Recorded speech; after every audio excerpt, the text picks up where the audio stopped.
حضرت جنید بغدادی رحمۃ اللہ علیہ ایک رات اپنے گھر میں عبادت کر رہے تھے کہ ایک گھر میں ایک چور گھس آیا۔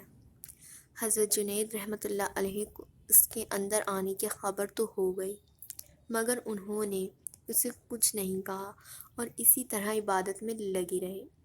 چور حضرت جنید رحمۃ اللہ علیہ کے گھر میں ادھر ادھر پھرتا رہا کہ کوئی چیز پائے تو چرا لے۔ اتفاق سے حضرت جنید رحمۃ اللہ علیہ کا ایک کرتا اس کے ہاتھ لگ گیا اور وہ اس کو لے کر چلاتا بنا۔ حضرت جنید رحمۃ اللہ علیہ نے اپنے کرتے کی چوری کا کسی سے ذکر نہیں کیا اور یہ سوچ کر چپ ہو رہے تھے کہ کیا خبر چور کو واقعی کرتے کی ضرورت ہو اور اس ضرورت کو پورا کرنے کے لیے اس نے چوری کی ہو۔ اس چوری کے واقعے کے دوسرے تیسرے روز حضرت جنید رحمۃ اللہ علیہ کسی کام سے بازار گئے۔ ایک جگہ دیکھا کہ ایک شخص ایک کرتا لیے کھڑا ہے، اس کے پاس ایک اور آدمی کھڑا ہے اور دونوں میں کچھ تکرار ہو رہی تھی۔ حضرت جنید رحمۃ اللہ علیہ نے قریب جا کر ان سے پوچھا، کیوں بھائی، کیا معاملہ ہے؟ کرتے والے شخص کے پاس جو آدمی کھڑا تھا اس نے کہا، یہ شخص یہ کرتا بیچتا ہے اور میں یہ کرتا خریدنا چاہتا ہوں، مگر پہلے مجھے اس بات کی تسلی ہونی چاہیے کہ یہ کرتا سچ مچ اسی کا ہے یا پھر اس نے کہیں سے چرایا ہے۔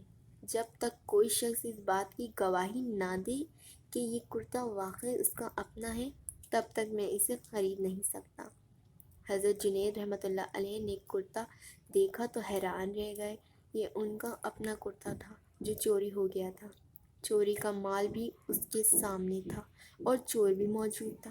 وہ چاہتے تو اس شخص کو کوتوال کے حوالے کر سکتے تھے جہاں چوری کے جرم میں اسے سزا ملتی، مگر آپ نے ایسا نہیں کیا۔ وہ سوچنے لگے کہ یہ چور کوئی ضرورت مند آدمی معلوم ہوتا ہے، اسی لیے یہ کرتا فروخت کر رہا ہے۔ یہ سوچ کر انہوں نے اس آدمی سے کہا، بھائی، میں اس بات کی گواہی دیتا ہوں کہ کرتا اسی شخص کا ہے، تم شوق سے اسے خریدو، تم خریدنا نہ چاہو تو میں خریدنے کو تیار ہوں۔ حضرت جنید رحمۃ اللہ علیہ کی یہ بات سن کر اس آدمی نے کرتا خرید لیا۔